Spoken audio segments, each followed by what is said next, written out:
मुझे लग रहा था मेरे हर एक स्टूडेंट को मैंने ये सिखानी है haiku poem, because this is something that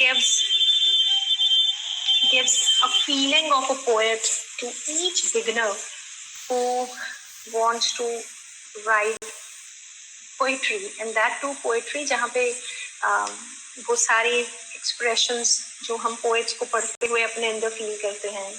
I wish I could write this way. Haiku एक जापानीज पोइट्री का फॉर्म है. ये हाइकू पोएम्स जापान में जो ये कवि लिखते थे ये हमेशा नेचर के बारे में लिखते थे. ट्रेडिशनली जो हाइक्यूज हैं वो नेचर के बारे में लिखी गई हैं, और आजकल जो हाइक्यूज हैं वो नेचर के लिए नहीं, वो बहुत सारी वैरायटी है थीम्स की जिसके ऊपर लिखी जाती हैं. और हाइक्यू को समझने के लिए आपको क्या समझना पड़ेगा? सिलेबल्स. अब सिलेबल्स ध्यान होगा जब भी हम पोएट्री के मीटर्स की बात करते हैं, हमने सिलेबल्स पर समझे हैं तब कि हर एक जो शब्द होता है उसमें एक साउंड होती है. वो बीट है, वो वावल साउंड है, that makes one syllable, two syllables. तो अगर हम कहते हैं कैट, ये एक ऐसा शब्द है जिसमें वन सिलेबल है. When we say funny, fun, ny, two sound, two syllables. Elevate, 3 syllables. तो हाइक्यू पोएम कौन सी पोएम हुई जिसकी 3 लाइन्स हैं? पहली लाइन में 5 सिलेबल्स हैं, दूसरी लाइन में 7 सिलेबल्स हैं, थर्ड लाइन में 5 सिलेबल्स हैं. ये पैटर्न है सिलेबल्स का. अब आप में से कुछ ऐसे भी हैं जो इसके साथ एक्सपेरिमेंट कर सकते हैं, सिलेबल बढ़ा कर कम कर सकते हैं, वो लिबर्टी है. लेकिन हाइक्यू पोएम में तो ये इसका एक स्टाइल है, एक वे है. ये राइम भी नहीं करती है, हाइकू नेवर राइम्स. अब मैं एक एग्जांपल ले रही थी. The leaf falls gently, the leaf falls gently, 5 syllables. Floating down, floating, float वो इधर हो गया, ये जब स्पेसिंग से ना ये 2 उधर चला गया. Float 1, thing 2, down towards the ground. तो हमारे पास 7 सिलेबल्स हैं. The leaf falls gently, floating down towards the ground, crunching underfoot. Crunch 1, ing 2, un third, the fourth, foot. 5 syllables. ये देखो, ये 3 लाइन्स में पूरी हाइकू पोएम लिखी गई. Another example of haiku: the wave rises high, crashes down onto the rocks, gone but still alive. तो haiku poem में क्या होता है? आपके सामने इमेजेस तो हैं, ऐसा तो नहीं है इमेजेस नहीं है, जक्सटेपोज की गई हैं इमेजेस, है ना. वेव जो है वो रॉक के साथ क्रैश करती हुई जा रही है, लेकिन वो फिर भी जिंदा है. तो ये क्या है? प्रोफाउंड मैसेज है. हाइक्यूज जो ट्रेडिशनली लिखे जाते थे उनमें एक डीप मैसेज होता था. अब आजकल जो है आप हाइक्यू को जब लिखते हैं सो इट्स नॉट नेसेसरी कि आप कोई उसमें मीनिंग ढूंढे, तो ये जरूरी नहीं है. लेकिन आप इसका वो वे देखिए कि सेकेंड लाइन से थर्ड लाइन तक जब वो आगे बढ़ता है हाइक्यू, उसमें प्रोफाउंड डेप्थ आ जाती है. तो हाइक्यू जैसे मैंने कहा वो डीप आइडियाज, इमोशंस को रिप्रेजेंट करते हैं. आप पहले डिसाइड करेंगे एज अ पोएट कि कौन सी आप आइडिया जो सेलेक्ट करेंगे जिसके ऊपर पोएम लिखेंगे वो टॉपिक आपके इंटरेस्ट का होना चाहिए. फिर आप क्या करेंगे? ब्रेनस्टॉर्म करेंगे. क्या ब्रेनस्टॉर्म करेंगे कि क्या मैं ऐसी चीजें जिसके ऊपर पोएम लिखूं, कौन से ऐसे शब्द होंगे जो उस पोएम से जुड़े होंगे. तो ये बात आप सबको पता है कि पोएट्री में हम शो करते हैं, we don't directly use words, है ना. तो अगर मैं खुद को सोच रही थी कि अगर मैं एज अ बिगिनर सोचूं और मुझे चिल्ड्रन के ऊपर लिखना है कुछ, तो मैं कुछ वर्ड्स ऐसे ही ब्रेनस्टॉर्म किए. kids, shine, warmth, universe, relish, cherish, pale, shower, ऐसे बहुत सारे वर्ड्स आप ब्रेनस्टॉर्म कर सकते हैं.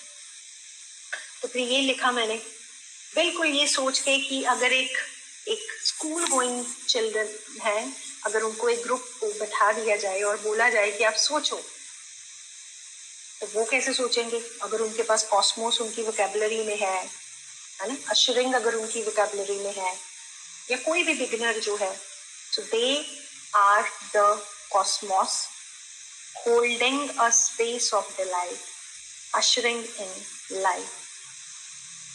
तो हाइक्यूज में हमने देखा दो सिंपल सब्जेक्ट्स हैं जक्सटेपोज किए हुए हैं। ये इमेजेस जो हैं कॉमास भी लगा देते हैं सेकंड लाइन के बाद। बहुत ज्यादा ट्रेडिशनल हाइक्यूज में सीजन का रेफरेंस होता था क्योंकि नेचर के बारे में होते थे, और हमेशा ऐसे पर्सपेक्टिव्स होते थे जो बहुत इंटरेस्टिंग होते थे, जैसे वो वेव का रॉक्स के ऊपर पड़ना, है ना। सुदीप सेन आपको पता होगा, सुना होगा आपने, बड़े कंटेम्प्रेरी बिल्कुल modern latest Indian English writers में से एक है सुदीप सेन। इन्होंने हाइक्यू लिखे बहुत सारे। शेडो उनका हाइक्यू है, इसको पढ़िए आप। Glittering sea step at midday, shadow dance on flint speckled sand dunes. I am now afraid if my connection is again lost. No, it is still there. Okay. Then there is another haiku by Sudeep Sen, Fisher Woman. The oily plaits of bronze-toned fisher woman curl mimicking heron. अब आप देखिए यहाँ पे images कितनी हैं। सी side की उनकी Haikyuu देखो, कितने इमेजेस हैं। Beach umbrellas, flags, towels, table cloths flutter with winds roving tide. अब इट इज अबाउट हम सब लोग नेचर को ऐसे ही व्यू करते हैं। हाइक्यू एक इतना अच्छा वे है जिससे हम पोएट्री राइटिंग पे खुद को इंस्पायर कर सकते हैं, बिकॉज ये स्मॉल जो कॉम्पोजिशंस हैं फिर they can lead us to some longer poems also. क्योंकि आपने 3 लाइंस में सब कुछ कहना है ना। आपने अब ये देखो इन दोनों हाइक्यूज को आप देखिए कि उन्होंने अपने आसपास की सराउंडिंग को डिस्क्राइब करने की कोशिश की है। Skin smarts, sweats, acrid air crackles, the deep heat of the slow solving salt. ये मैं पोइट्री की एग्जैक्ट डेफिनेशन कहती हूँ। जब आप में से कईयों ने जयंत महापात्रा अभी जैसे मास्टर्स के कुछ बच्चे जुड़े हैं तो उन्होंने पढ़ा है या अभी पढ़ेंगे, या मेरे अंडर ग्रेजुएशन के जो स्टूडेंट्स हैं वो भी ऐसे पोएट्स को पढ़ेंगे। यू विल सी उनकी एक पोएम मैं नहीं भूल पाती हूँ, ग्रास। ये वो पोएट्स हैं जो ये इलास्ट्रेट करते हैं हम रीडर्स को कि पोएट्री वो है जो आपको आपके आइडियाज को ट्रिगर करती है। वो सीधा नहीं कहती that this is very sad, this is disheartening.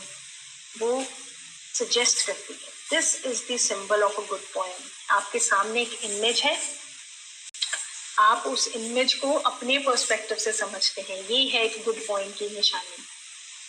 ये कुछ राइटर्स हैं जो ट्रेडिशनली हाइकू, जापान की ये पोएट्री फॉर्म है। मास्टरो बाशो जो है, आपको पता होगा ट्विटर और बाकी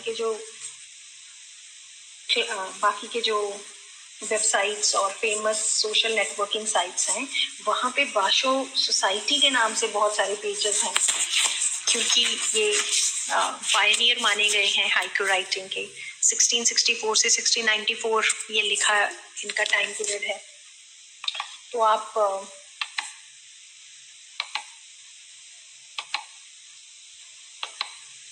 आप इसको पढ़िए जो इन्होंने लिखा। An old silent pond, a frog jumps in from the shore, plop, silence again. Now this plop is the sound of that frog. बहुत सारे हाइक्यूज ऐसे भी लिखे जाते हैं कि उनमें एक वर्ड ऐसा है जो उस साउंड की इमेज को क्रिएट करता है। Then यूसा बसन 1716 से 1783 इन्होंने हाइक्यू लिखा। The willow tree has forgotten its root in the young grasses. See how profound, how deep. अब तुम सबने ब्रिटिश पोइट्री बहुत पढ़ी है, तुम्हें पता है कि विलो जो वृक्ष है, ये ट्री है, इसका कितना जिक्र है कॉलरिज की पोएम्स में, वर्ड्सवर्थ की पोएम्स में। लेकिन आपके सामने कोई भी, चाहे बरगद का ट्री का इमेज आ रहा है, आप इसको सुनिए। The willow tree has forgotten its root in the young grasses. Kobayashi Issa जो है, इनका तो बहुत ही नाम है, मास्टर हैं ये हाइक्यू में। 1762 से 1826 इनका टाइम पीरियड।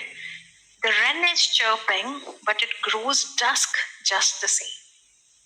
देखिए आपने वो चिड़िया रेन, जब वो चर्प करती है, the wren is chirping, but it grows dusk just the same.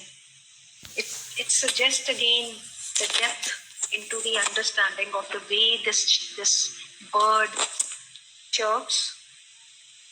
और ये जो chirping of the bird है, it can be is equal to, जो मैं बात तो आप लोगों से कह रही थी, जो हम स्टोरी टेलिंग में भी समझ रहे हैं, एक कैरेक्टर, उसका पर्सपेक्टिव जब वो दुनिया देखता है. Then you have Masaika Shiki, उनका Haikyuu, the winter river, there is not enough water for 4 or 5 ducks.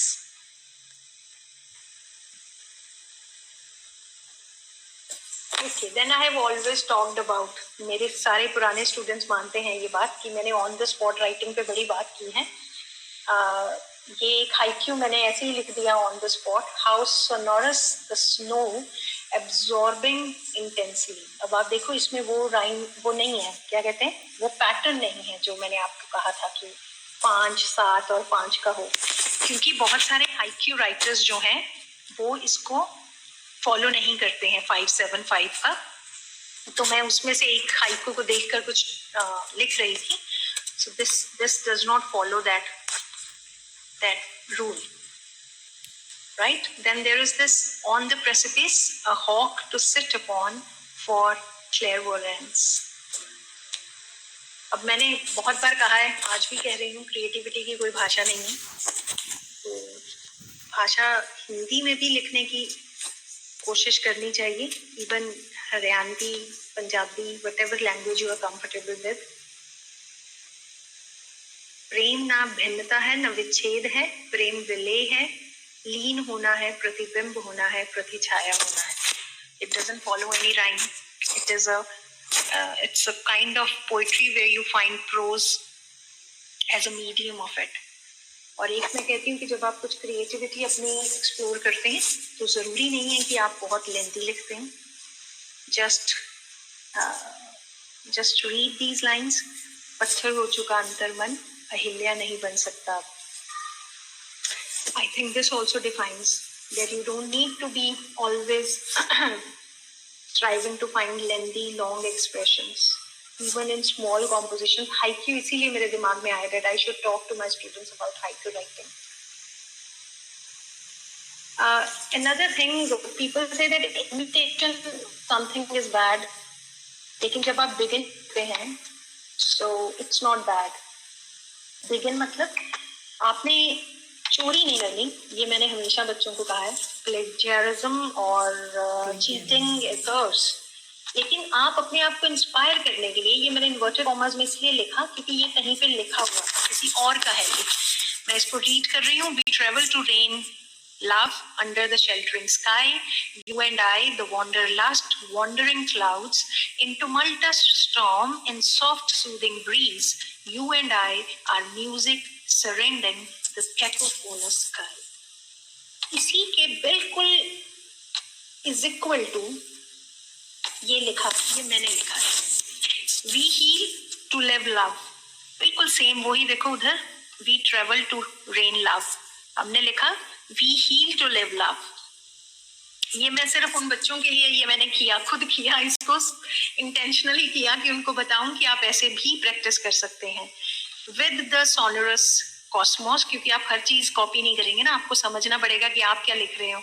You and I, the restlessness, traversing infinite spaces, in the loop of whirlpool, in abysmal chaotic trail, you and I are holding firmly each other's universe.